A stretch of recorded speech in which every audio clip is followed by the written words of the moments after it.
বিধানসভার লবিতে চুরি গেল খোদ বিধায়কের ফোন। তৃণমূলের ভরতপুরের বিধায়ক হুমায়ুন কবিরের আইফোন চুরি হলো। সকাল 10:40 নাগাদ বিধানসভায় এসে লবিতে উপস্থিতি খাতায় সই করে লবিতে থাকা সোফাতে বসেন। একটি ফোন হাতে, অপর আইফোনটি বসেতেই রাখেন।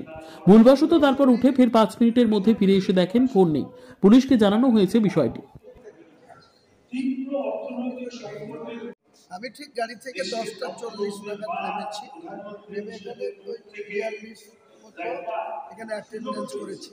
হ্যাঁ, 10:42 নাগাদ অ্যাটেন্ডেন্সে সই করেছি। তারপরে এখানে বসেছিলাম। তো আমাদের জেলার এমএলএ জাকিরদা এসে পৌঁছালো, তখন 11:20 বাকি। ওই জাকিরদার সাথে কথা বলতে বলতে আইফোনটা এখানে একটা হাতে ছিল আর একটা এখানে সিটে রেখে এখান থেকে বেল বাজছিল, ঢুকে গেছি। 5 মিনিটের মধ্যে এখানে রিটার্ন এসে দেখছি রিং হচ্ছে, কখনো উঠাচ্ছিল, কথা বলছিল না। তারপরে মার্শাল সাহেবকে জানালাম, মার্শাল সাহেবরা দেখছে, আর হেয়ার স্ট্রিট থানাতেও জানিয়েছি, ওনারা দেখছেন, বলছেন লিখিত আইফোন 13।